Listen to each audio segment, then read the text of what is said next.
할렐루야. 예, 반갑습니다. 자주 드리는 말씀이지만은 사람은 누구나 어느 조직에서나 인정받고 싶어 하고 귀하게 쓰임받기를 원합니다. 하나님의 백성들도 마찬가지 하나님께 귀하게 쓰임받기를 원합니다. 중요한 것은 내가 그렇게 원한다고 해서 내가 욕심낸다 해서 쓰임받게 되는 것이 아니라 격을 갖춰야 됩니다. 인격과 품격과 신앙 인격을 갖췄을 때 하나님께서 귀하게 쓰시는 줄 믿습니다. 하나님께서는 외모를 보시지 않고 그 사람의 중심을 보신다고 말씀하셨어요. 사무엘상 16장 7절에 그렇게 기록되어 있죠. 오늘 증거되는 말씀을 통해서 하나님께 귀하게 쓰임받는 길이 어떠한 것인가를 깨닫는 복된 시간이 되시길 원합니다. 이 시간 허락하신 하나님 말씀은 디모데후서 2장 20절부터 26절까지입니다. 봉독해 드리겠습니다. 큰 집에는 금과 은의 그릇이 있을 뿐 아니요 나무와 질그릇도 있어 귀히 쓰는 것도 있고 천히 쓰는 것도 있나니 그러므로 누구든지 이런 것에서 자기를 깨끗하게 하면 귀히 쓰는 그릇이 되어 거룩하고 주인의 쓰심에 합당하며 모든 선한 일에 예비함이 되리라. 또한 내가 청년의 정욕을 피하고 주를 깨끗한 마음으로 부르는 자들과 함께 의와 믿음과 사랑과 화평을 쫓으라. 어리석고 무식한 변론을 버리라. 이에서 다툼이 나는 줄 알미라. 마땅히 주의 종은 다투지 아니하고 모든 사람을 대하여 온유하며 가르치기를 잘하며 참으며 거역하는 자를 온유함으로 징계할지니 혹 하나님이 저희에게 회개함을 주사 진리를 알게 하실까 하며 저희로 깨어 마귀의 올무에서 벗어나 하나님께 사로잡힌 바 되어 그 뜻을 쫓게 하실까 함이라. 디모데후서 2장 20절부터 26절까지 봉독해 드렸습니다. 봉독해 드린 말씀을 통해서 주인의 쓰심에 합당한 그릇이 되라 라는 제목으로 말씀을 증거하도록 하겠습니다. 주인의 쓰심에 합당한 그릇이 되라. 비유예요? 실상이에요? 오늘 말씀은 집주인과 그릇을 빙자해서 비유해서 하나님과 우리와의 관계에 대해서 사도 바울이 제자이자 사랑하는 아들과 같은 디모데에게 전하는 편지 내용 중에 일부인 겁니다. 오늘 이 본문을 보면은 사도 바울은 자기의 제자 디모데나 디도를 부를 때 뭐라고 불러요? 아들이라고 불러요. 아들이라고 불러요. 사도 바울은 장가 가서 아들 낳은 사람이 아니잖아요. 복음 전파하다가 결국은 순교해서 돌아가신 분인데 자기 제자, 자기 교인들을 아들이라고 불렀어요. 그 말씀 한번 보시겠습니다. 디모데후서 1장 1절 보세요. 하나님의 뜻으로 말미암아 그리스도 예수 안에 있는 생명의 약속대로 그리스도 예수의 사도된 바울은 자기 자신에 대해서 정확한 정체성을 깨닫고 있는 거예요. 하나님의 뜻으로 내가 사도가 됐다. 그리스도 예수 안에 있는 생명의 약속대로 내가 사도된 자다. 사도 바울은 예수님을 직접 만난 적도 없었던 자였잖아요. 다맥백 도상에서 부활 예수님 만나서 사도가 된 자잖아요. 예수님이 사도로 세운 것도 아니에요. 자기 스스로가 사도라고 된 거예요. 사도라고. 2절 보세요. 사랑하는 누구? 아들. 사랑하는 아들 디모데에게 편지하노니 하나님 아버지와 그리스도 예수 우리 주께로부터 은혜와 긍휼과 평강이 내게 있을지어다. 자기 제자이자 자기 교인을 아들이라고 불렀어요. 아들이라고. 디모데후서 2장 1절 한번 더 보실까요? 디모데후서 2장 1절. 내 아들아, 디모데를 아들로 불렀어요. 그러므로 네가 그리스도 예수 안에 있는 은혜 속에서 강하고 또 내가 많은 증인 앞에서 내게 들은 말을 충성된 사람들에게 부탁하라. 저희가 또 다른 사람들을 가르칠 수 있으리라. 이렇게 아들과 같이 가르쳤기 때문에 너를 통해서 또 다른 사람들에게 예수 복음을 알게 하기 위해서 정성으로 가르쳤기 때문에 아들이라고 불렀어요. 디모데만 아들이라고 부르지 않았어요. 디도도 아들이라고 불렀어요. 디도서 1장 4절 보실까요? 같은 믿음을 따라 된 나의 참 아들 디도에게 편지하노니. 똑같은 말이잖아요. 똑같이. 하나님 아버지와 그리도 예수 우리 구주로 쫓아 은혜와 평강이 내게 있을지어다.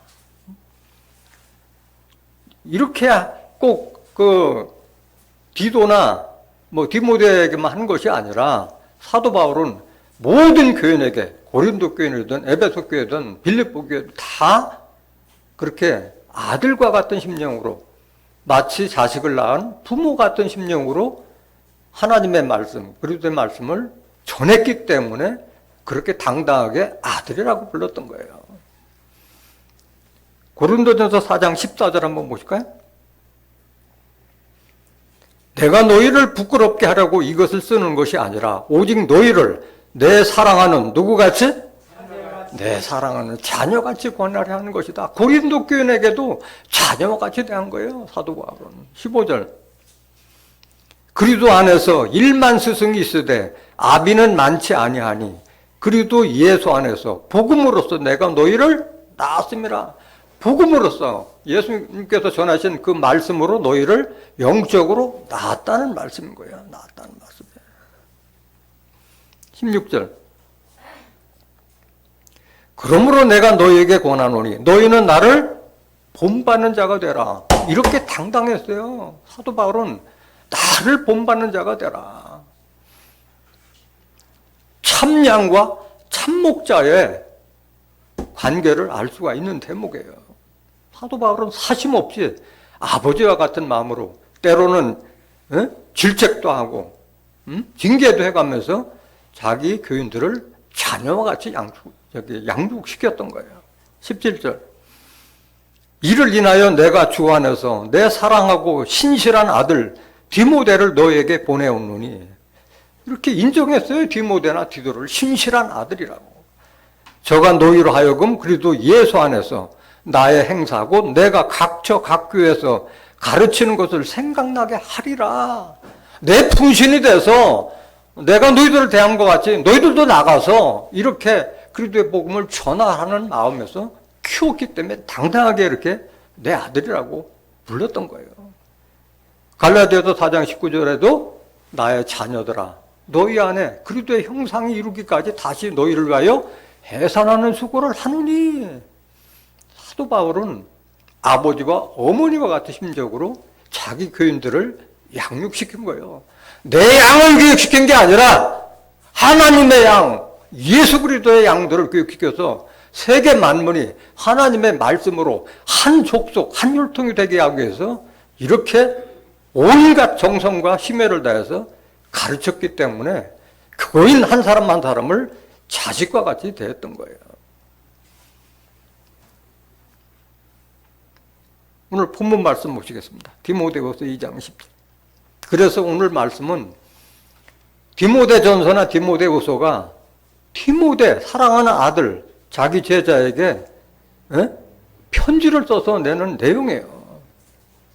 오늘 본문이 아니라도 여러분들은 디모데전서, 디모데후서, 디도서를 잘 한번 읽어보세요. 참 목자와 참양의 관계를 이해하실 수가 있을 겁니다. 큰 집에는 금과 은의 그릇이 있을 뿐 아니요 나무와 질그릇도 있어 귀 쓰는 것도 있고 천이 쓰는 것도 있나니. 이걸 모르는 사람 없잖아요. 여러분들 집에도 다 뭐 금그릇, 은그릇 있는지는 잘 모르지만은 우리 집에는 없어요. 금그릇, 은그릇은. 귀한 그릇은 다 찬장에다가 보관해 놓고 있잖아요. 또 나무로 된 그릇도 있고 질그릇도 있고 다 재질에 따라서 그 그릇을 만든 재질에 따라서 쓰이는 용도가 다른 거예요. 뭐 금그릇, 은그릇은 큰 건 없어요. 워낙 귀하기 때문에. 작은 거는 소중한 자리에 내놓기 위해서 깊이 보관해 놓고 있죠. 나무 그릇 같은 거는 나무 그릇이 어울리는 거 있어요. 과자를 내놓는다든가 뭐 과일 같은 거 내놓을 때는 뭐 금쟁반, 은쟁반보다도 오히려 나무 그릇이 더 어울려요. 질그릇? 반찬에 올라오는 거 된장을 여러분들 금그릇, 은그릇에 담아놓으면 맛있어요? 어디다 담아야 돼? 뚝배기, 질그릇에 담아야 돼요. 된장, 간장, 항아리, 금그릇, 은그릇에 담아놓은 사람은 없어요. 누가 남의 훔쳐갈까봐 내놓지도 못할 뿐만 아니라 숨을 쉴 수 있는 질그릇, 항아리에 넣어야지 제대로 숙성이 되고 오래 보존도 되는 거예요. 그래서 큰 집에는 이런 다양한 그릇이 다양한 용도로 쓰임새가 있듯이 하나님도 또 이렇다는 거예요. 오늘 본문 말씀은 비유잖아요. 집주인과 그릇의 관계를 빙자해서 하나님과 우리와의 관계를 이렇게 비유한 거예요. 이 그릇이 뭐냐? 그릇이 우리 사람이 그릇이라는 거예요. 로마서 9장 21절 보세요. 토기장이가 진흙 한 동이로 하나는 귀 쓸 그릇을 하나는 천이 쓸 그릇을 만드는 권위 없느냐? 토기장이가 그릇을 자기 마음대로 천이 쓸 그릇, 귀하게 쓸 그릇 만들 권한이 있잖아요. 자기 마음대로 하는 거잖아요. 토기장이는 누구예요? 하나님이잖아요. 이사야서 64장 8절에 이사야서 64장 8절. 그러나 여호와여 주는 우리 아버지시니다. 우리는 진흙이요 주는 토기장이시니 우리는 다 주의 손으로 지으신 것이라. 지금 그릇을 빙자해서 우리와 하나님과의 관계를 지금 사도 바울이 증거하는 거예요. 로마서 9장 21절 다시 보세요. 토기장이가 진흙 한 동이로 하나는 귀 쓸 그릇을 하나는 천이 쓸 그릇을 만드는 권한이 없느냐? 만일 하나님이 그 진노를 보이시고 그 능력을 알게 하고자 하사 멸하기로 준비된 진노의 그릇을 오래 참으심으로 관용하시고 그릇을 다 정성스럽게 만들어서 잘 구워냈는데 찌그러들고 볼품이 없어 보이는데 바로 깨버리지 않고 오래 참고 기다렸다는 거예요. 그러다 보니까 시간이 오래 지나다 보니까 또 그 나름대로 매력이 있어. 바로 깨버리지 않고 관용하고 그냥 두신 거예요. 23절 보세요. 또한 영광 받기로 예비하신 바 긍휼의 그릇. 그래서 긍휼이라는 것은 불쌍히 여긴 거잖아요. 깨버리지 않고 긍휼의 그릇에 대하여 그 영광, 네가 영광의 부여함을 알게 하고자 하셨을지라도 무슨 말하리요? 그릇이 무슨 영광이 있겠어요? 사람을 위한 거잖아, 사람을. 네가 좀만 깨달아서 집주인의 뜻을 알 때까지 하나님께서 관용하고 기다렸을지라도 무슨 말 하느냐 이게야. 우리가 다 하나님으로부터 지음받은 진흙과 같은 존재인데. 24절. 이 그릇은 뭐요? 이 그릇은 우리를 알게 하고 비유로 말씀하신 거예요. 곧 유대인뿐에서뿐 아니라 이방인 중에서도 부르신 자녀라. 하나님은 이스라엘만 선민으로 택한 것이 아니라 하나님의 말씀, 진리의 말씀을 깨달은 모든 다른 족속도 다 같은 그릇으로 대하고 계시는 거예요. 이방이라는 것은 이스라엘 외에 다른 모든 민족을 이방이라고 부른 거예요. 이게 하나님 집에 있는 큰 집이라고 하는 것은 하나님 집을 말하는 거예요. 하나님의 집을 말하는 거예요. 우리와 그리스도의 관계도 이와 같은 거예요. 그리스도는 우리의 머리라고 말씀하셨고 우리는 그리스도의 몸이요 지체라고 말씀하셨잖아요.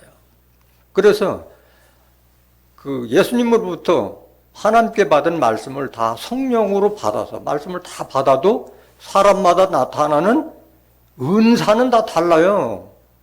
은사가 똑같은 게 아니라 똑같은 성령을 받아도 나타나는 은사는 다 다르고 또 똑같이 말씀을 들어도 받는 직분은 다 다른 거예요. 다 똑같을 수는 없는 거예요. 똑같이 같은 시기에 말씀을 들어도 직분을 받는 것이 다 다르다는 거예요. 고린도전서 12장 7절 한번 보실까요? 각 사람에게 성령의 나타남을 주심은 유익하게 하려 하심이니라. 성령은 다른 말로 뭐라고 그랬어요? 요한일서 5장 7절에 증거하는 이는 성령이시니 성령은 진리입니다. 진리는 말씀이란 말씀하셨잖아요. 요한복음 17장 17절에 저희를 진리로 거룩하게 없어서 아버지의 말씀은 진리이다. 진리의 말씀을 나타나면 주심은 우리에게 유익하게 하려 하심이라. 어떤 유익을 주느냐? 8절 어떤 이에게는 성령으로 말미암아 지혜의 말씀을, 어떤 이에게는 같은 성령을 따라 지식의 말씀을, 다른 이에게는 같은 성령으로 믿음을, 어떤 이에게는 한 성령으로 병 고치는 은사를, 어떤 이에게는 능력 행함을, 어떤 이에게는 예언함을, 어떤 이에게는 영들 분별함을, 다른 이에게는 각종 방언 말함을, 어떤 이에게는 방언들 통역함을 주시나니 이 모든 일은 같은 한 성령으로 행하사 그 뜻대로 각 사람에게 나눠 주시느니라. 그래서 사람마다 다 받은 달란트가 다 다른 거예요. 다른 거예요. 12절 몸은 하나인데 많은 지체가 있고 몸의 지체가 많으나 한 몸인과 같이 그리스도도 그러하니라. 그래서 우리는 그리스도 안에서 다 지체예요. 눈의 역할하는 사람이 있고 귀의 역할하는 사람, 코의 역할하는 사람, 입의 역할하는 사람이 있고 손발의 역할하는 사람들이 있고 다 다르다는 거예요. 27절 한 번 더 보실까요? 고린도전서 12장 27절 너희는 그리스도의 몸이요 그리스도 지체의 각 부분이라. 28절 하나님이 교회 중에 몇을 세우셨으니 첫째는 사도요 둘째는 선지자요 셋째는 교사요 그 다음은 능력이요 그 다음은 병 고치는 은사와 서로 돕는 것과 다스리는 것과 각종 방언을 하는 것이라. 직분 누가 세운 거예요? 하나님이 세운 거예요. 하나님이 세운 거예요. 여러분들 받는 직분 목사가 주거나 하는 게 아니에요. 하나님께서 교회에 세우신 거예요. 이것 여러분들이 잊어서는 안 돼요. 하나님께서 세우신 거예요. 사도, 선지자, 교사, 병 고치는 은사 다 하나님께서 주신 은사요. 하나님께서 세우신 직분이고 소리 생각하시면 안 되는 거예요. 지금 그릇과 집주인을 빙자해서 나와 지금 나를 지으신 하나님과의 관계를 지금 사도 바울이 아들과 같은 디모데에게 증거하고 간구하는 거잖아요. 계속 보세요. 29절 다 사도겠느냐? 다 선지자겠느냐? 다 교사겠느냐? 다 능력을 해가는 자겠느냐? 다 받은 은혜와 달란트가 다르다는 거예요. 어떤 사람들은 말씀을 잘 증거하고 가르치는 은사도 있고, 어떤 사람은 봉사를 잘해서 사람들을 화목하게 하고, 어떤 사람은 나누기를 잘해서 덕을 베풀고 여러 가지 은사로 나타나는 거예요. 다 받은 달란트들. 30절 다 병 고치는 은사를 가진 자겠느냐? 다 방언을 말한 자겠느냐? 다 통역하는 자겠느냐? 너희는 더욱 큰 은사를 사모하라. 내가 또한 제일 좋은 길을 너희에게 보이리라. 격을 갖추고 그 사명을 감당했을 때 더 큰 사명 감당할 수 있는 직분도 주고 더 큰 은사를 주시겠다는 약속의 말씀인 거예요. 그래서 원하기 이전에 내가 중요한 것은 내 그릇을 깨끗하게 하고 내가 나를 쓰시고자 하는 주인이 합당한 그릇이 되기 위한 자격을 갖추는 게 더욱 중요하다는 것을 깨닫길 원합니다. 22절 보세요. 디모데후서 2장 22절.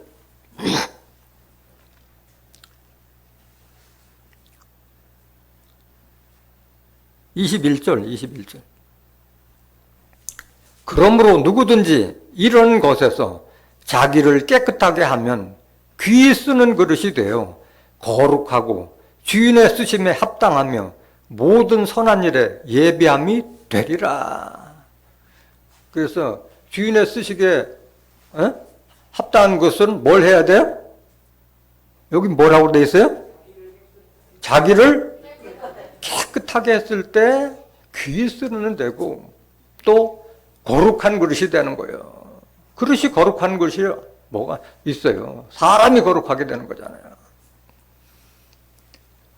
여기서 깨끗하게 된다는 것은 육적 깨끗함을 말하는 거예요? 영적인 깨끗함을 말하는 거예요?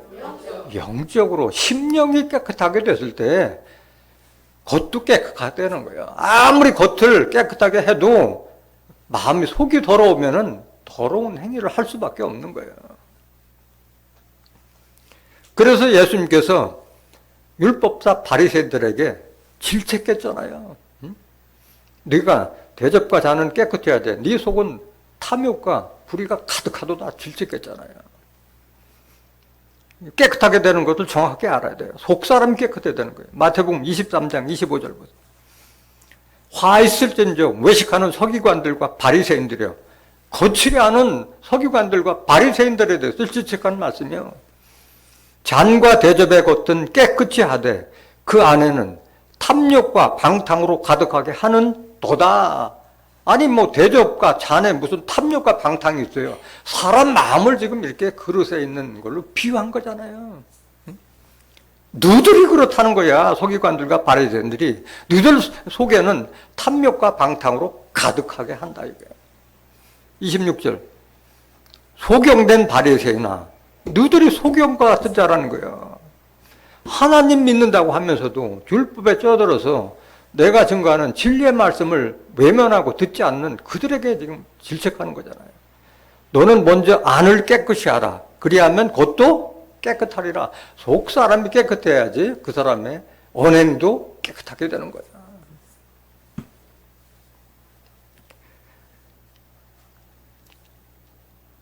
그래서 깨끗한 사람만이 하나님을 볼 수 있고 만날 수 있는 거예요. 시편 24장 3절 한번 보실까요? 여호와의 산에 오를 자 누구며 그 거룩한 곳에 설 자가 누군고. 하나님이 계신 그 산이라는 것은 교회나 종교단체를 말한다고 말씀드렸잖아요. 그 거룩한 곳, 하나님께서 임재하신 곳에 설 자가 누군고. 4절 곧 손이 깨끗하며 마음이 청결하며 뜻을 허탄한 데 두지 아니하며 거짓 맹세치 아니하는 자가 하나님의 거한 그 산에 거할 수 있는 거예요. 하나님 거한 성산에 거할 수 있는 자라는 거예요. 같은 말씀이 시편 15장에도 똑같이 기록이 되어 있잖아요. 손이 깨끗하다는 건 뭐예요? 손발이 그 나쁜 짓도 하고 또 악한 짓도 하는 거잖아요. 그래서 뭐 노름이나 또는 뭐 마약 이런 데서 그거를 끊었다 할 건 난 소시졌다 얘기했잖아. 또 오늘 조직 같은 데서 내가 발을 뺐다고 얘기하잖아요. 손발이 다 부정한 짓하고 악하고 죄악을 젓는 거잖아요. 손이 깨끗하고 마음이 청결한 자, 마음이 청결한 자예요. 하나님을 그들은 자에게 하나님을 본다고 말씀하셨어요. 마태복음 5장 8절에 보면 마음이 청결한 자는 복이 있나니 저가 하나님을 볼 것이라고 그랬잖아요. 하나님은 말씀으로 계시고 영으로 계시다고 그랬잖아요. 마음이 깨끗하지 않으면 마음이 심령이 깨끗한 자가 아니면 성경 말씀이 보이지 않는 거예요. 여러분들 마음이 어수선할 때 성경이 보여요? 안 들리잖아. 마음이 어수선하고 집에 걱정거리가 많고 하면은 아무리 좋은 얘기해도 안 들리고 안 보이는 거예요. 심령이 맑고 깨끗해야지 말씀이 보이는 거예요. 말씀이.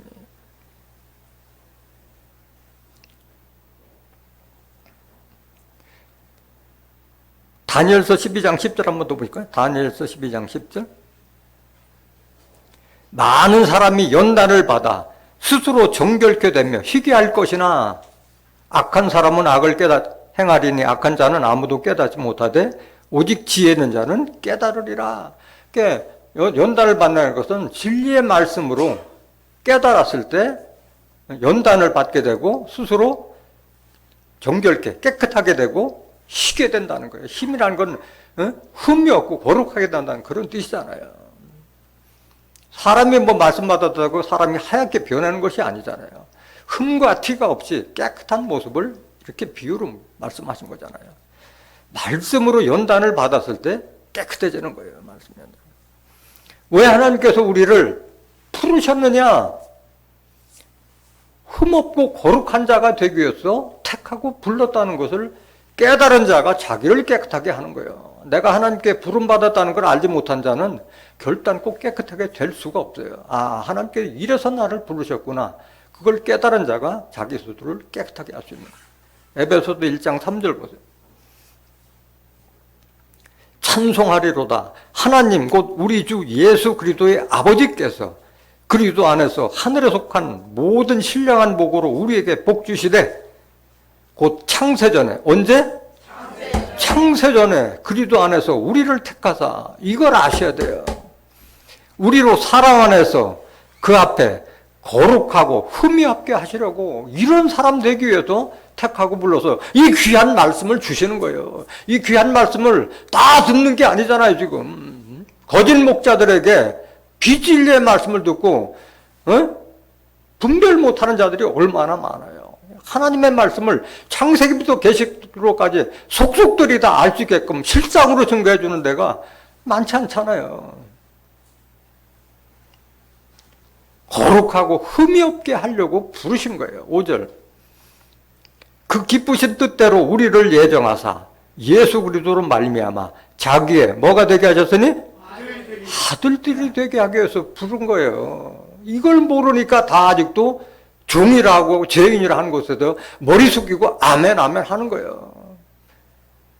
마음이 깨끗하지 않으니까 이 정결한 말씀, 하나님의 말씀을 보지 못하고 듣지도 못하는 거예요. 6절. 이는 그의 사랑하시는 자 안에서 우리에게 거저주시는 바 그의 은혜의 영광을 찬미하게 하라는 것이라. 이래서 불렀다는 것을 깨달아야 할 줄 믿습니다. 하나님께서 우리를 마지막에 나타나실 때는 우리가 그리스도와 같은 그런 모습으로 변화될 것을 아는 자들이 자기를 깨끗하게 한다고 그랬어요. 요한일서 3장 2절 보세요. 사랑하는 자들아, 우리가 지금은 하나님의 자녀라. 장래에 어떻게 될 것은 아직 나타나지 아니하였으나 그가 하나님께서 나타내심이 되면 우리가 그와 같을 줄을 아는 것은, 우리가 그리스도와 같이 될 것을 아는 것은 그의 계신 그대로 볼 것을 이남이니 그날 가서는 얼굴과 얼굴을 도로 마주볼 것이라고 말씀하셨잖아요. 3절. 주를 향하여 이 소망을 가진 자마다 그의 깨끗하심과 같이 자기를 깨끗하게 하는지라. 누가 깨끗하게 해주는 거 아니에요. 말씀을 듣고 자기가 자기 스스로를 정결케 깨끗하게 하는 것이지 남이 해주는 것이 아닌 거예요. 그럼 그에 열심히 나가면 다 깨끗해져요? 천만의 말씀.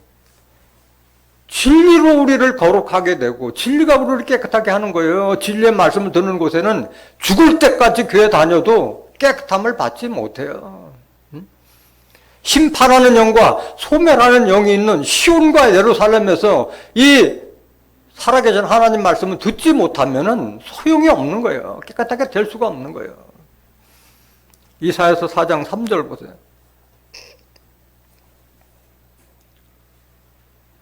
시온에 남아있는 자, 예루살렘에 머물러 있는 자, 곧 예루살렘에 있어 생존한 자 중 농명된 모든 사람은 거룩하다 칭함을 얻으리니.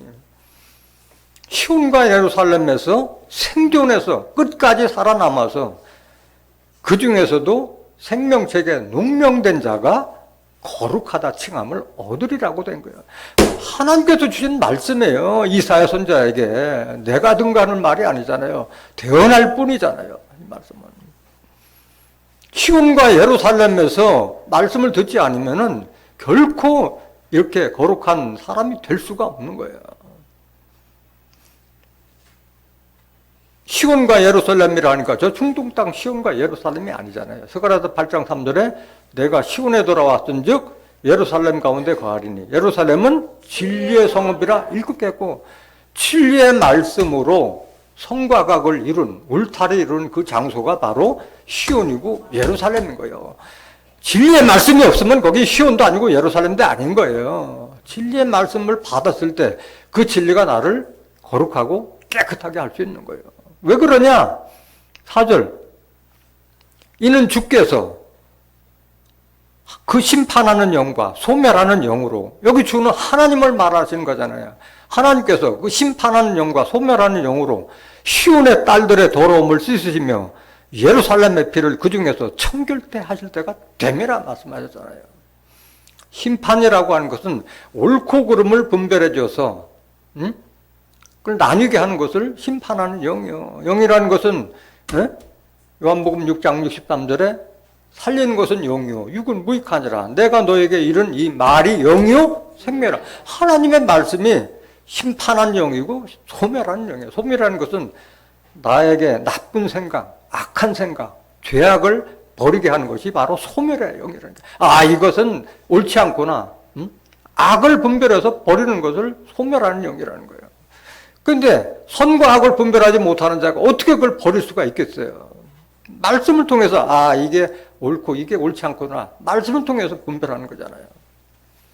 시온의 딸들의 더러움을 씻으며, 그 시온에 있는 자들을 딸과 같은 비유했잖아요. 사랑하는 딸로 비유한 거잖아요. 시온 백성들을. 예루살렘의 피를 그 중에서 청결케 하실 때가 됨이라. 피를 청결케 한다는 건 비유잖아요. 우리의 영혼, 피는 영혼을 상징하는 거잖아요. 피를 깨끗하게 한다는 거예요. 마음을 깨끗하게 한다는 거예요.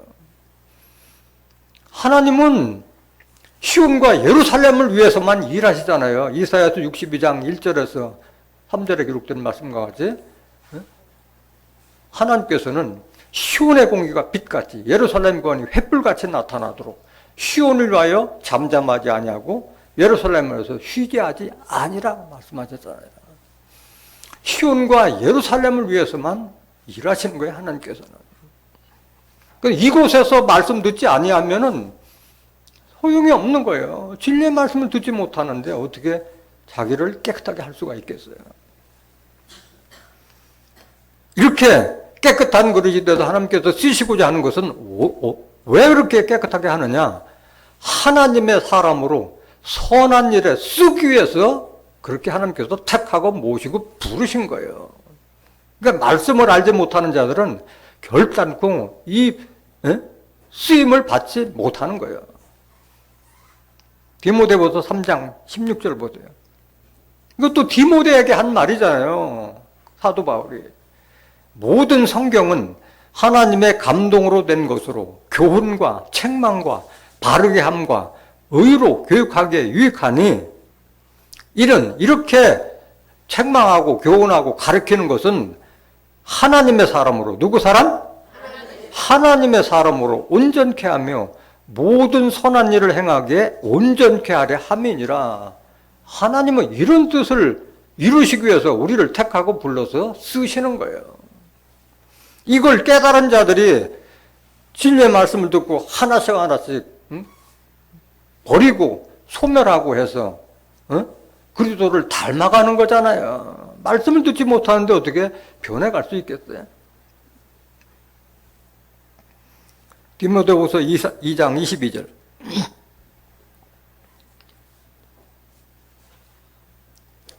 또한 네가 청년의 정욕을 피하고 주를 깨끗한 마음으로 부르는 자들과 함께 의와 믿음과 사랑과 화평을 쫓으라. 한 말씀 한 말씀이 얼마나 정성이 들어가는지 모르겠어요. 사도 바울이 디모데에게 당부한 말이에요. 청년의 정욕을 피하고 주를 깨끗한 마음으로 부르는 자들과 함께 같이 의와 믿음과 사랑과 화평을 쫓으라. 정욕은 뭘 정욕을 하여? 세상에 속해 있으면, 하늘에 속하지 않고 세상, 땅에 속하고 육신에 속한 자들은 정욕을 쫓아갈 수밖에 없어요. 우리는 원래 본능적으로 정욕을 쫓는 자로 다 태어났잖아요. 성령을 쫓지 않으면은 이 육신의 본능, 정욕을 쫓아 행할 수밖에 없는 거예요. 세상을 바라보면 정욕을 따라갈 수밖에 없는 거예요. 그래서 이 세상과 세상에 있는 것을 다 버리라 말씀하신 거예요. 하나님께 난 것이 아니라고 버리라고 말씀. 요한일서 2장 15절부터. 정욕이 어디에서 오는 거지? 이 세상이나 세상에 있는 것들을 사랑치 말라. 누구든지 세상을 사랑하면 아버지의 사랑이 그 속에 있지 아니하니, 이는 세상에 있는 모든 것이 육신의 정욕과 안목의 정욕과 이생의 자랑이니 다 아버지께로 쫓아온 것이 아니요 세상으로 쫓아온 것이라. 세상을 바라면 세상 속에 사는 자들은 정욕을 쫓아갈 수밖에 없어요. 육신의 정욕, 식욕, 색욕, 정욕 다 그렇잖아요. 육신의 정욕. 또 나이 먹으면 이런 것도 많이 없어지지만은 청년 때는 다 이게 불붙듯이 자기가 제어할 수 없을 정도로 심하잖아 이게. 안목의 정욕 다 눈에 보이는 대로 가고 싶고, 보고 싶고, 가지고 싶고, 다 눈에 보이는 대로 하고 싶어 하잖아요. 또 이생의 자랑, 자식 자랑, 자기 직분 자랑, 지위 자랑, 지식 자랑, 이거 하고 싶어 하잖아 사람들이 다 하나님께 온 것이 아니라 세상적으로 온 것이다. 17절. 이 세상도 그 정욕도 지나가되 오직 하나님의 뜻을 행하는 이는 영원히 거하느니라. 이걸 깨달은 자가 자기를 깨끗하게 할 수 있는 거예요. 세상 이치를 깨달은 자. 나이 먹으면 많이 깨닫지만은 다 깨닫는 게 아니잖아요. 나 먹어도 철부지 같은 사람들도 많이 있잖아요. 이 이치를 깨달은 자가 자기를 깨끗하게 할 수 있는 거예요. 정욕을 버릴 수 있는 거예요. 로마서 13장 12절 보실까요?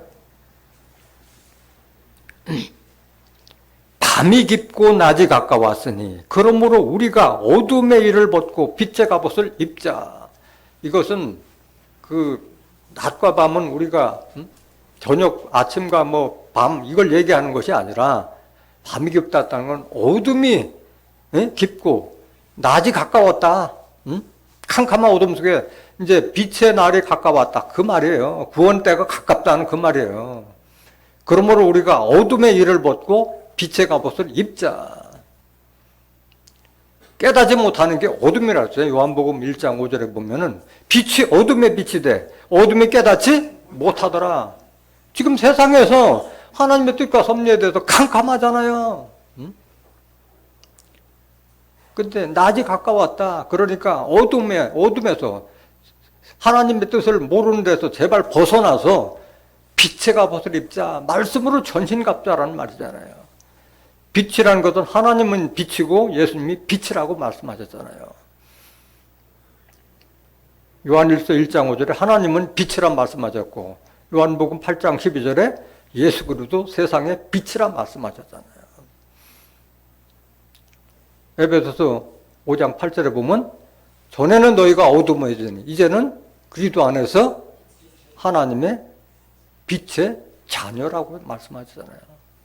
빛의 자녀, 빛의 열매는 모든 착함과 의로움과 진실함에 있다고 말씀하셨잖아요. 빛의 갑옷을 입자는 하나님의 말씀을 전신갑자라는 거예요. 에베소서 6장 10절부터 17절 말씀과 같이 하나님의 말씀으로 전신갑자라는 말씀을 13절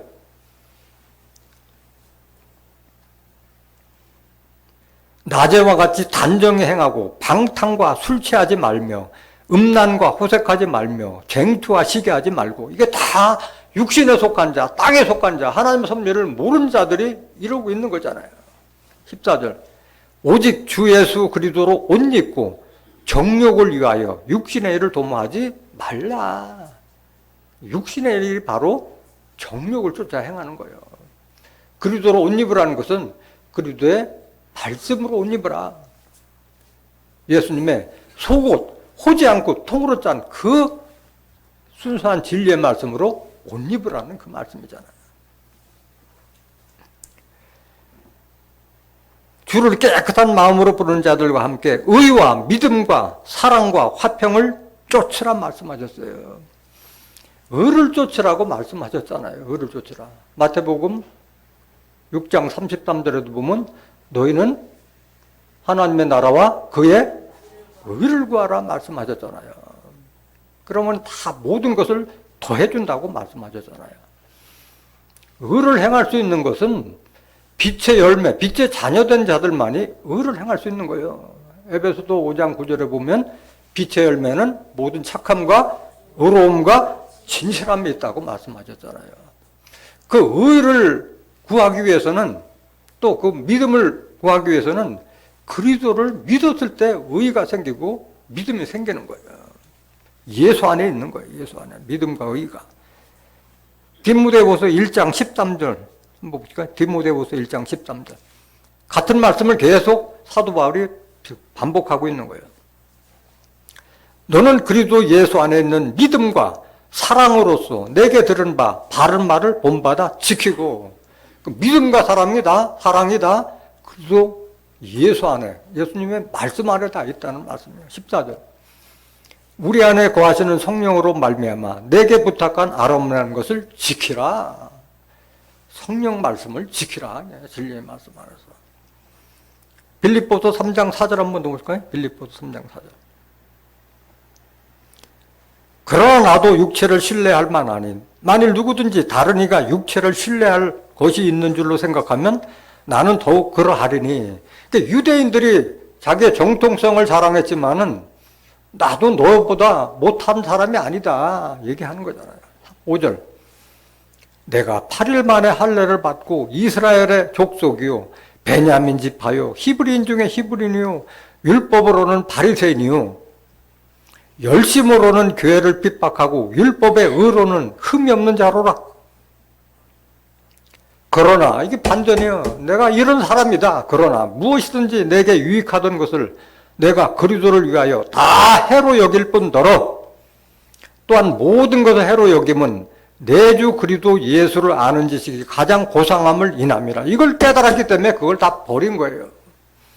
내가 그를 위하여 모든 것을 잃어버리고 배설물로 여김은 그리스도를 얻고 그 안에서 발견되려 함이니 내가 가진 의는, 사도 바울이 가진 그 의는 율법에서 난 것이 아니다. 오직 그리스도를 믿음으로 말미암은 것이니 믿음으로 하나님께로서 난 의다 이거야. 그리스도에게 하나님으로서 난 의로움을 사도 바울은 쫓아가고 있는 거예요. 의와 믿음과 사랑과 화평을 쫓으라고 그랬는데 사랑과 화평은 무슨 열매로 나타나는 거예요?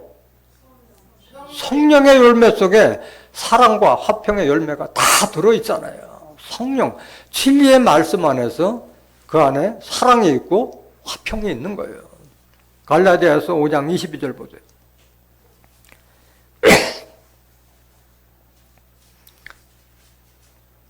오직 성령의 열매는 사랑과 희락과 화평과, 여기 다 들어있잖아요. 사랑, 희락, 화평, 오래 참음과 자비와 양선과 충성과 온유와 절제니 이 같은 것을 금지할 법이 없느니라. 진리의 말씀을 제대로 받은 사람들은 이런 9가지 열매가 있어야 돼요. 그게 자기 삶에서 나타나야 되는 거예요.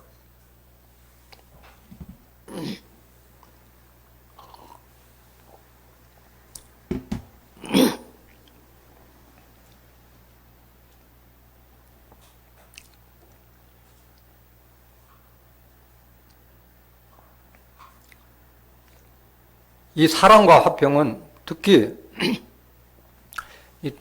성령의 열매로 나타나는 건데 이게 바로 하나님께서 우리에게 주신 하늘의 지혜예요. 성령이나 성령의 열매나 하나님께 주신 하나님의 지혜나 내용 보면 같은 말씀이잖아요. 하늘의 지혜를 받은 사람들이 화평을 쫓는 거예요. 화평을. 야고보서 3장 17절 한번 보실까요?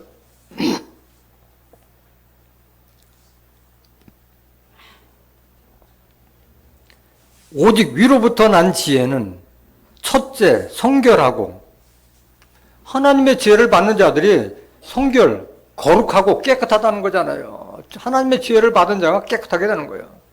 다음에 화평하고, 여기 화평이 나오잖아요. 관용하고, 양순하며, 어질고 순하며, 긍휼과 선한 열매가 가득하고 편벽이 없나니 화평케 하는 자들은 화평으로 심어 의의 열매를 거두느니라. 화평케 하는 자들이 의의 열매를 거둔다고 말씀하셨어요. 그래서 청년의 정욕을 피하라고 그랬는데 그 뒤에 사람들은 정과 욕심을 십자가에 못 박았다고 그랬어요. 갈라디아서 5장 24절에. 그래서 너는 정과 욕심, 세상을 쫓는 정욕에서 못 박아라 버리라는 거야. 그 뒤에 사람이라면 정과 욕심을 쫓는 사람이 아닌 거야. 디모데전서 6장 11절 보세요. 지금 디모데에게 계속 반복된 얘기 하시는 거예요, 사도 바울이. 오직 너 하나님의 사람아. 디모데를 뭐라고 불러요? 하나님의 사람아. 이것들을 피하고 의와 경건과 믿음과 사랑과 인내와 온유를 쫓으며, 같은 말이잖아요. 계속 반복해서 말씀하잖아요. 의를 쫓고 경건, 세속에 물들지 말고 믿음과 사랑과 인내와 온유를 쫓으며 12절 믿음의 선한 싸움을 싸우라. 영생을 취하라. 이를 위하여 내가 부르심을 입었고 많은 증인 앞에서 선한 증거를 증거하였도다.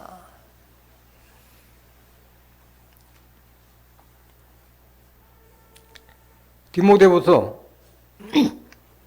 2장 23절 보실까요?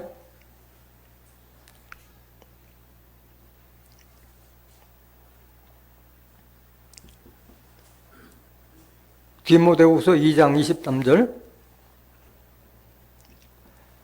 어리석고 무식한 변론을 버리라. 이에서 다툼이 나는 줄 알미라. 변론이란 말이 뭐야? 쓸데없이 말싸움 하지 말라는 거야. 말싸움. 어리석고 무식한 변론을 버리라. 어리석은 행위라는 거예요. 말싸움은. 이에서 다툼이 나느니라. 그래서 결론이 나야 안 나요? 안 나잖아요. 응? 다른 복을 쫓는 자들에게 아무리 말로 얘기해봐야 안 되는 거예요, 이거는. 그래서 변론하지 말라는 거예요. 말싸움하지 말라는 거예요. 다투지 말라는 거예요. 네가 옳고 그러고 그런 거 다투지 말라고 말씀하신 거예요. 디모데전서 6장 20절 보세요. 디모데야, 내게 부탁한 것을 지키고 거짓되이 일컫는 지식에 망령되고 화한 말과 변론을 피하라. 같은 말이잖아요. 거짓되이 일컫는 지식에 망령되고 화한 말과 변론을 피하라. 지식 가지고 말싸움해 가지고는 끝이 나지 않아요. 누가복음 11장 52절에 보면 그 율법자 이런 자들이 지식의 열쇠를 가져가고 자기도 들어가지 못하고 들어가는 자도 막았느니라 말씀하셨잖아요. 무슨 철학적인 이야기, 응? 이런 거 가지고 많이 아는 것처럼 얘기해봐야 그거 안 된다는 거예요. 율법을 가지고 그릇된 말씀을 이길 수가 없잖아요. 그런데 변론해도 안 들어. 왜 그래? 왜 안 들어요? 요한복음 8장 47절에 하나님께 속한 자는 하나님의 말씀을 듣나니 저희가 듣지 아니하면 하나님께 속하지 아니하였기 때문에 안 듣게 되는 거예요. 그러니까 말씀 안다고 해서 아무리 증거하고 말싸움해봐야 말로 사람을 끌어오는 게 아닌 거예요. 그러니까 속한 자가 있고 속하지 않은 자가 있기 때문에 말싸움하지 말라는 거예요. 시간 끌지 말라는 거예요. 그런 자들에게. 디도서 3장 1절 보세요. 디도서 3장 1절 너는 저희로 하여금 정사와 권세 잡은 자들에게 복종하며 순종하며 모든 선한 일 행하기를 예비하게 하며 이 세상 정사와 권세 잡은 자들에게 복종하고 순종하라고 그랬어요. 세례 요한 마냥 자기 뭐 잘난 것처럼 자기 왕을 비방하고 가다가 복음도 전파하지도 못하고 옥에 갇혀가지고 그런 예수님으로부터 저주의 말을 듣는 그런 어리석은 자가 되지 말라는 거예요. 예수님은 몰랐나? 예수님도 이스라엘에 로마의 속국이 됐다는 거 몰랐나? 민족 해방자 그게 아니잖아요. 예수님은 하나님의 뜻을 전파해서 사람들의 마음을 바꾸는 것이 본인의 받은 사명이기 때문에 그걸 한 것인지 예수가 왜 자기 나라가 로마의 속국이 됐던가. 그런 울분이 왜 없겠어요? 더 큰 사명이 있기 때문에 그걸 한 것이지. 그러니까 뭐 정치판 오늘날도 거짓 목자들 자기 성도들을 이끌고 정치판 대목군으로 끌고 나가는 그런 목사들을 자랑스럽게 여기는 사람들도 많이 있잖아요. 뭐가 중요한지도 모르는 거예요. 사람을 그리스도 사람으로 바꿔서 사람을 바꾸는 게 중요한 것이지. 정치판에 대목판에 간다 해서 정치 안 바뀌어요. 안 바뀌어. 그건. 예를 들어서 나라가 정말 뭐 일제순환기와 같은 그런 상황이라면 모르지만은 자기 성도들을 그런데 가입하는 것은 그건 목자가 행할 일이 아닌 거예요. 정사와 권세 잡은 자들에게 복종하며 순종하며 모든 선한 일 행하기를 예비하게 하며 아무도 해방하지 말며 다투지 말래요. 다투지 말며 관용하며 범사의 온유함을 모든 사람에게 나타낼 것을 기억하게 하라. 그러니까 선과 악을 정확하게 분별해야 돼요. 이걸 분별하지 못하는 자가 그저 영웅심리에 끌려가지고 선동하고 거기에 쫓아가고 하는 거예요.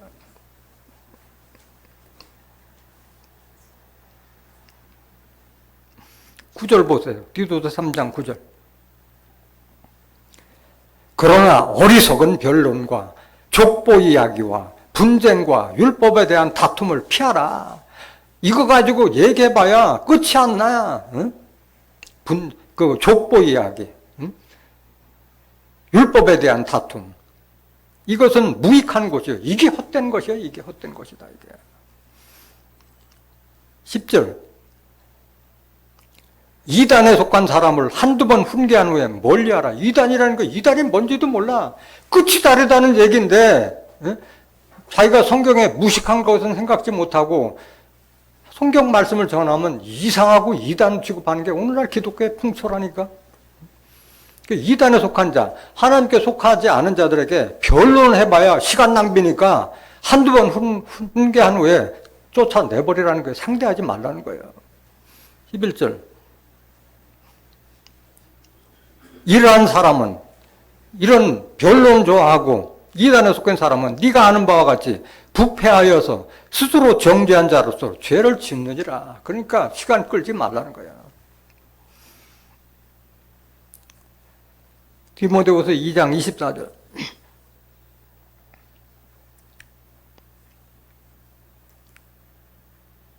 마땅히 주의 종은 다투지 아니하고 모든 사람을 대하여 온유하며 가르치기를 잘하며 참으며 25절. 거역하는 자를 온유함으로 징계할지니 혹 하나님이 저희에게 회개함을 주사 진리를 알게 하실까 하며 24절 다시 보실까요? 디모데후서 2장 24절. 마땅히 주의 종은 다투지 아니하고, 여기 종이라고 하는 것은 신분 자체가 종이 아니라 종과 같이 낮아지고 섬기는 그 마음을 말하는 것이지, 아들이요. 하나님께서 우리가 아들 삼켜서 택하고 불렀다고 말씀하셨잖아요. 로마서 8장 14절도 하나님의 영으로 인도함을 받는 자들은 하나님의 아들이라고 그랬잖아요. 하나님의 아들. 하나님의 진리의 말씀으로 인도함을 받는 자는 하나님의 아들인 거예요. 그런데 예수님과 같이 예수님도 하나님의 아들이지만은 자기를 종과 같이 죽기까지 십자가에 복종했다고 자기를 낮추라는 말이에요. 주의 종이 아닌 거예요. 신분 자체는 종과 같이 낮아지라고 하는 말이에요. 빌립보서 2장 5절 보세요. 너희 안에 이 마음을 품으라. 곧 그리도 예수의 마음이네. 여러분들 마음이 그리도 예수의 마음같이 되라는 말씀이에요. 그는 근본 하나님의 본체시나 하나님과 동등됨을 취할 것으로 여기지 아니하시고 오히려 자기를 비워 종의 형체를 가져 사람들과 같이 되었고, 예수님도 다 낮추고 섬겼잖아요. 제자들의 발까지 다 씻겼던 사람이잖아요. 8절. 사람의 모양으로 나타나셨으며 자기를 낮추시고 죽기까지 복종하셨으니 곧 십자가의 죽으심이라. 그래서 십자가를 지고 자기를 낮추고 섬기는 종과 같이 되라는 그 말씀이에요. 그래서 이런 주의 종들, 종과 같은 자들은 다투지 않아야 한다는 거예요. 변론하지 않는다는 거예요. 모든 사람을 대하여 온유하며 가르치기를 잘하며 참으며 거역하는 자를 온유함으로 징계할지니라 말씀하셨어요. 온유하다는 것은 따뜻하고 부드럽다는 거잖아요. 마태복음 11장 29절에 보면 나는 마음이 겸손하고 온유하니 너희는 내게 와서 배우라. 우리가 그리스도에게 배울 것은 겸손과 온유함이에요.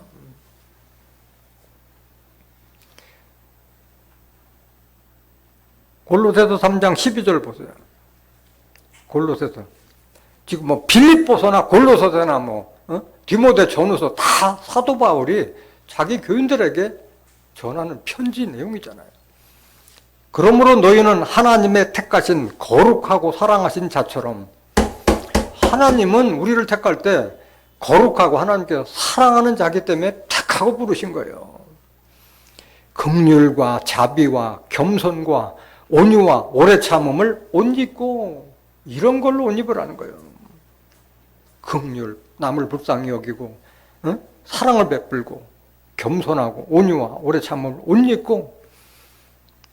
13절 누가 네게 혐의가 있거든 서로 용납하여 피차 용서하되 주께서 너희를 용서하신 것과 같이 너희도 그리하고 이 모든 것 위에 사랑을 더하라. 이는 온전하게 매는 띠느라. 그래, 온유와 사랑으로 하라는 말씀이에요. 가르치기를 잘하라고 그랬는데 하나님께서 교회에 직분을 세우는 것은 그 사람들을 가르치기 위해서 세운 거라고 말씀하신 거예요.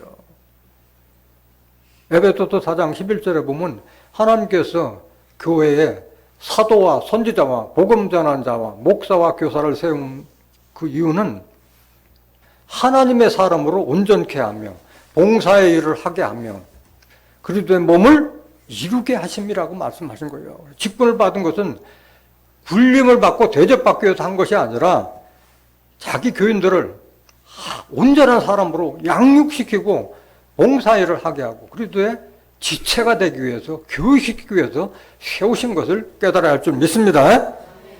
그래서 가르치기를 잘해야 돼요. 디모데전서 3장 1절 보세요.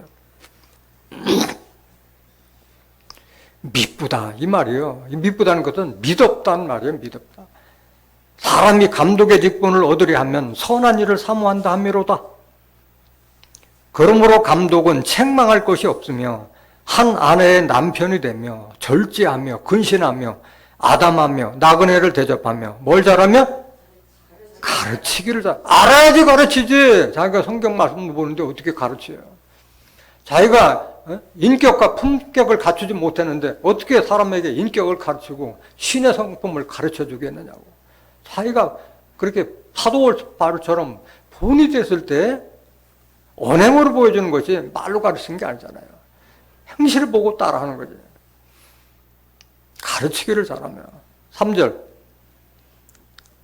술을 즐기지 아니하며 구타하지 아니하며 오직 관용하며 다투지 아니하며 돈을 사랑치 아니하며 자기 집을 잘 다스려 자녀들로 모든 단정함으로 복종케 하는 자라 할지며. 5절 사람이 자기 집을 다스릴 줄 알지 못하면 어찌 하나님의 교회를 돌아보리요. 수신자가 평천하라고 그랬잖아요. 먼저 자기 자신과 자기 집을 잘 다스린 자가 교회에서도 남을 다 가르칠 수가 있는 자가 된다는 그 말씀인 거예요.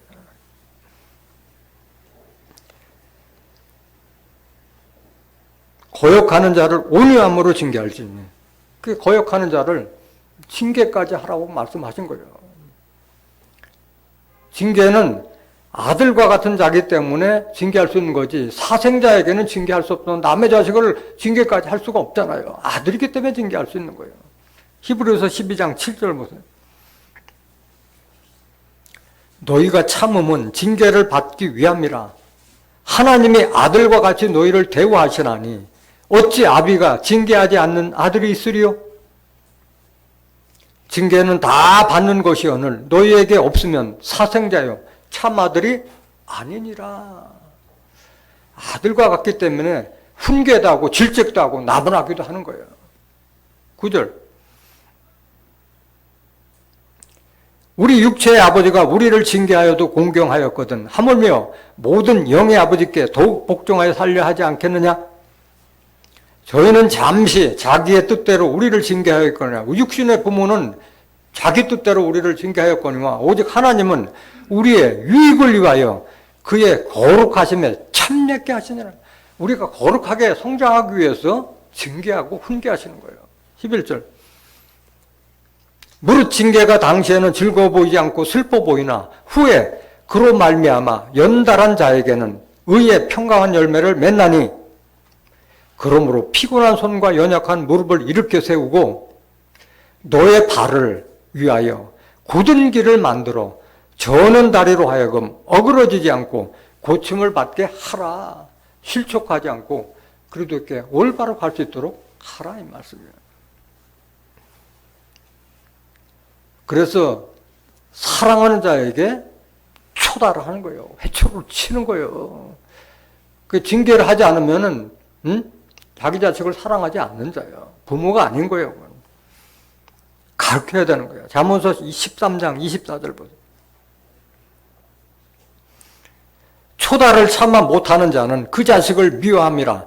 자식을 사랑하는 자는 근실히 징계하느니라. 초달이라는 뜻이 뭐예요? 회초리로 종아리를 치다는 뜻이에요. 회초리로. 종아리를 쳐서라도 가르치라는 거예요. 디모데후서 2장 25절.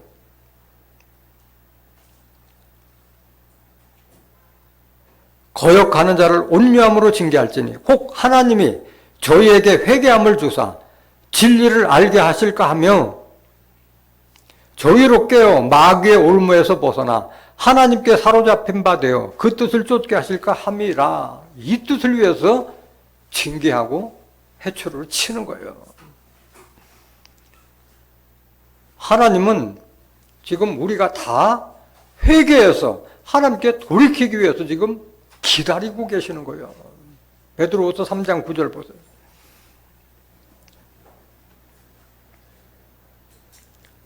주의 약속은 어떤 이에 더디다고 생각하는 것 같이 더딘 것이 아니라 오직 너희를 대하여 오래 참으사 아무도 멸망치 않고 다 회개하게 이르기를 원하시느니라. 그래서 하나님은 지금 심판하지 않고 기다리고 계시는 거예요. 돌이키기를 지금 바라고 계시는 거예요. 왜? 그 사람이 진리를 알까?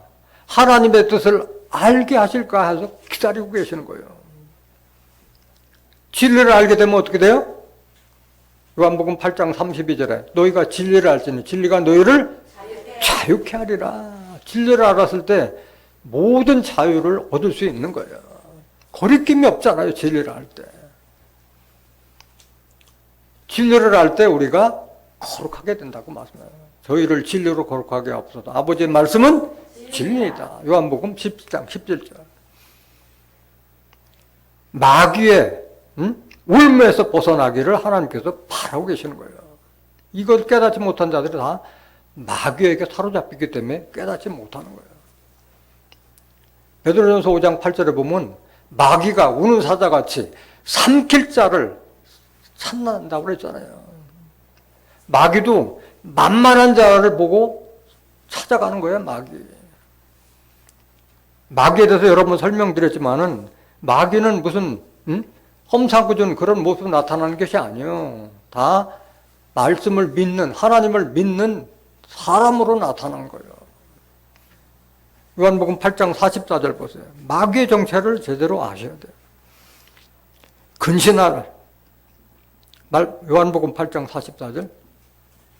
너희는 너희 아비 마귀에게서 났으니 너희 아비의 욕심을 너희도 행하고자 하느니라. 저는 처음부터 살인한 자요. 진리가 그 속에 없으므로 진리에 서지 못하고 거짓을 말할 때마다 제 것으로 말하나니 이는 저가 거짓말장이요 거짓 아비가 되었음이니라. 누가 마귀요? 진리의 말씀이 없는 자가 마귀예요. 진리의 말씀이 없는 자가.